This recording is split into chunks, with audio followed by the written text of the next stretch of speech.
Today we're going over the Askr's Kin Part 5 Tempest Trials. After a lot of mystery, we get a proper look at Vanitas, who is the god residing in the other Askr in absence of their Lord Askr. I love that the first thing Melee does is spot her and then decides we gotta go kill her. We'll see how this all wraps up in the finale next month. I assume Vanitas will release as a playable unit later this month. For a quick rundown, she's a green armored dragon whose dragon form is herself. She's got that Sothis thing going on. Like her other Askrian peers, Vanitas is min-maxed for low speed. Interestingly, Vanitas appears to be a rearmed unit because she has the Arcane Outburst Dragonstone. Like Rex's boat, this is a 4th gen arcane weapon which has Slaying, plus 15 to all stats, deals 25 true damage, and reduces damage by 15, and has 50% DR piercing. For new effects, Outburst actually has Excel flat DR, so you get another 15 flat DR versus enemy specials. We're at the point where an Inheritable is giving 30 flat DR in some situations. Now for other perks, Outburst comes with Warp Bubble. Technically it's like the slightly weaker Barricade version where it blocks warping for melee foes within 3 spaces, and then for ranged foes it's 4 spaces. For the last effect, like Lord Askr, Vanitas hands out his signature statuses, Resonance Blades and Resonance Shields. Plus for the all stats, and Shields does provide a fall denial for the first fight in either phase. For the most part, Arcane Outburst is pretty clear cut. The stat boost isn't that much higher, but the true damage and flat DR amounts are just way stronger. For Arcane Fell Arts to match the 25 true damage, you would need 166 attack. I know Fey math is pretty wild, but most units aren't getting 150 plus attack, I think. Now Outburst will lose the Breath type cooldown and pre-impulse effects of Fell Arts, but it now adds support value to the team. I know Warp Bubble can get passed a lot these days, but it's still good to block warp heavy teams. Now the resonance statuses are also just more stats, plus a fall denial doesn't hurt to have. All in all, if you like your dragons, then prepare for a new arcane option. Unfortunately, as an army unit, Vanitas' other inheritable skills might not be that usable by most dragons. It would be cool if she came with like Dragon Flame, but I have to assume she's gonna have the typical fighter plus savior combos. If you're building that team up male agreement though, then you'll probably get a great skill package. Onto the actual event. For scoring the maximum 50,000 points, you can earn up to 42 orbs, 11,000 feathers, and 80 sacred coins. This month you can earn ephemeral 11 divine codes and 20 animal blessings. Yeah, either that's a typo or they actually changed the Tempest Trials base rewards for the first time since forever ago. Now for secret seals, you can get chill attack and speed and panic smoke. Last for the reward unit, we have Ninja Male Shez. You can earn a 4-star and 5-star copy. We'll talk about Shez more later on. Our first secret seal is Chill Attack and Speed 2. Every turn, inflict -5 attack and speed on the foe with the highest attack plus speed totals. This is actually the last tier 3 dual chills turn secret seal, so we can move on from this family of skills.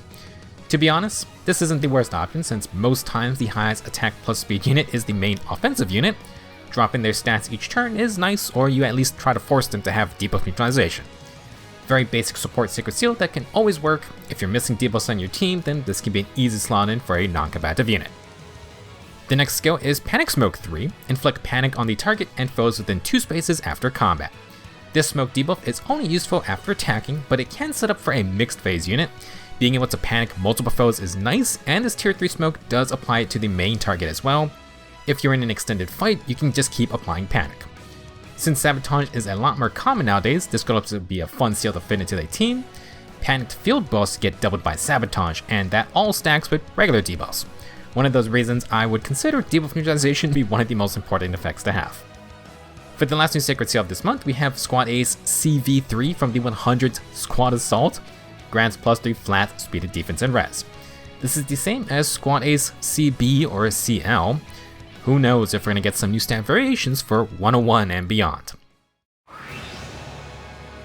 Whoa, I didn't see you there. Was that a ninja move? Strange weapon, huh? You could really hurt yourself if you're not careful. Male Shez is once again the Heroic Grail unit to his female banner counterpart. For this alt, Shez is an Axe Infantry with 40 HP, 48 attack, 48 speed, 44 defense, and 24 res. Shez has a nice speed super boom. In terms of stats, very solid attack and speed, can't really complain here.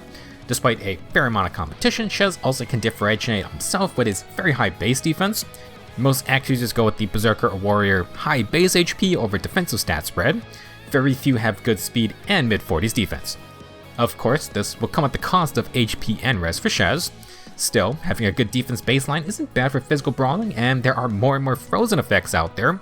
not only can Shez avoid enemy frozen doubles, but maybe he could take advantage of the status in speed versus speed matchups too. Generally speaking, this is another solid free-to-play ult for Shez, but he did get inist. What I mean is that his first Grail form was so good, mainly due to having a unique weapon.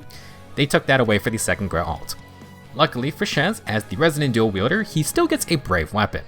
Ninja Chakrams Plus is an 8 might dual phase Brave weapon.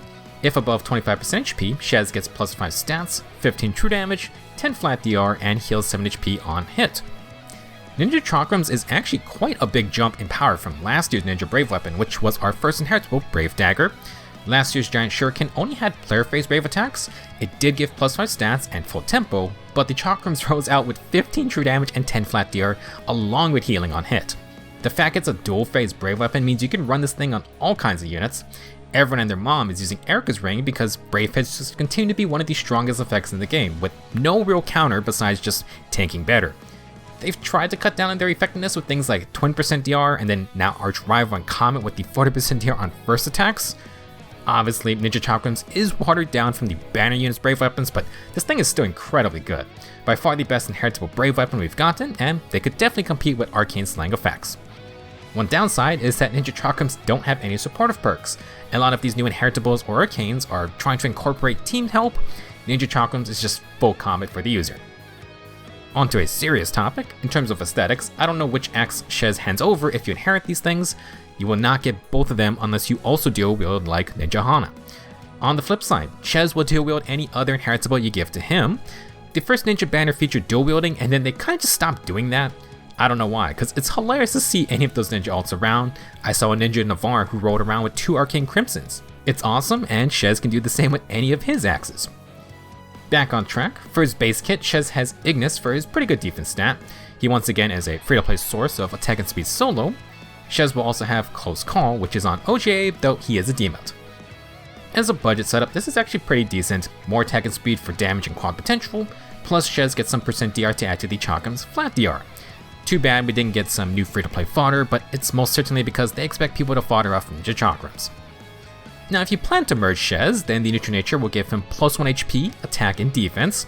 If you decide to spend Trade Fruits, the Speed Super Boon will give Shez that full plus 4 speed, so definitely tempting. As a Brave attacker, you could also go for a little more attack. For Heroic Grail Axe Infantry Comparisons, Shez does have some competition. Earlier this year, we got Spring Longku, who is faster than Shez by a hair due to Dragon Flowers. Longku goes for the more balanced stat spread compared to Shez's defense focus.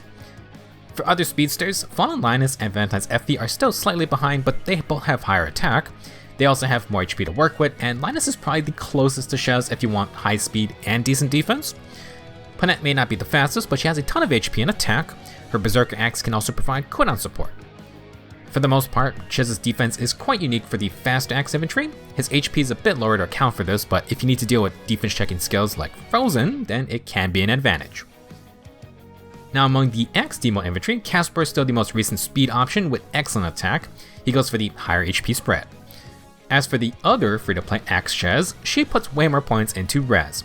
She lags behind in offensive stats, but if you rather tank magic, then female Shez will do a better job. Last, a fully maxed out invested Raven kinda doesn't do too bad for himself for being Gen 1.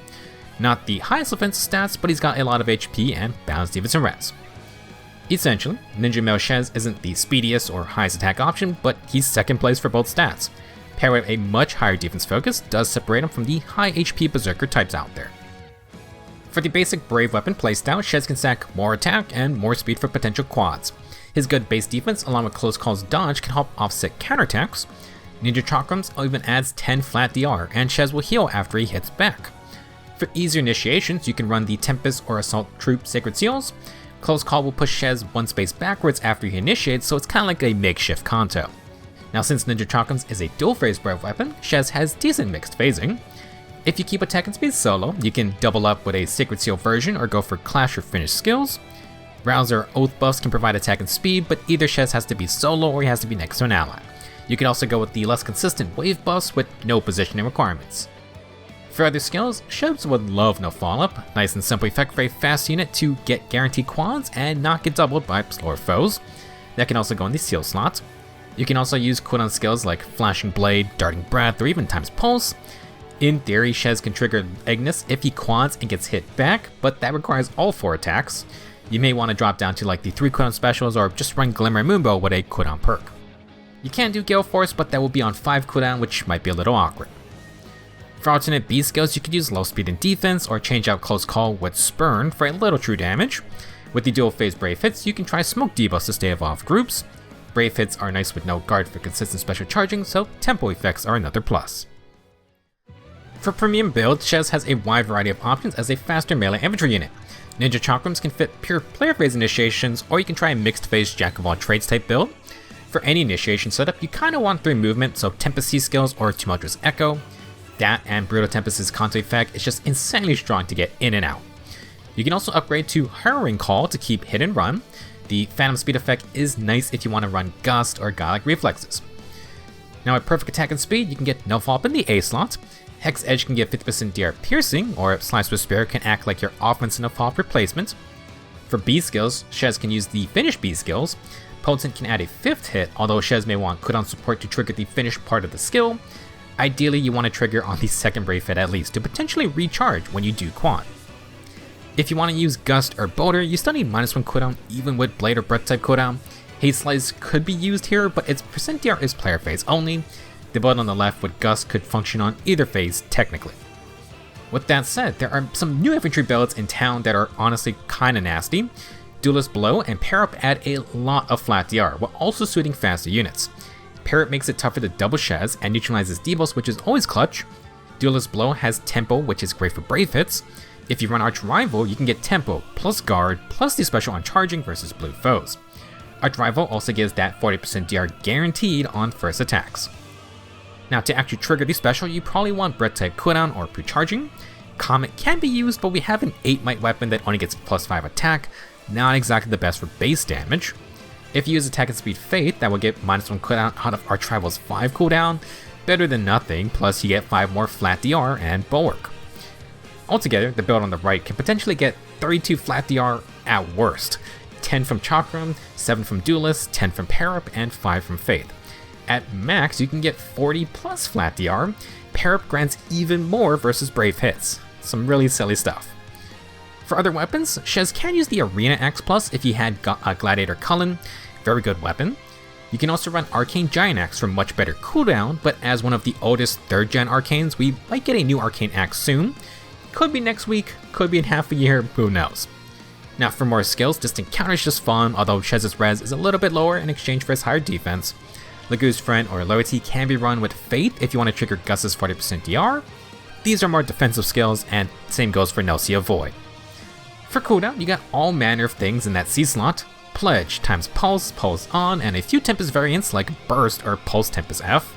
So many options there. From the banner, Yunaka has Arch Rival, Speed and Defense Low Finish, and Odds We Wave 4. You can actually inherit all of those for a build. For Echo skills, times Pulse is great if you stick with Ninja Chakram. Tempo can give 50% piercing.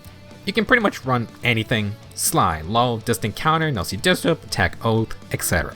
One of the best parts of Melee Infantry merge projects is that you can constantly update their kits with all the new toys.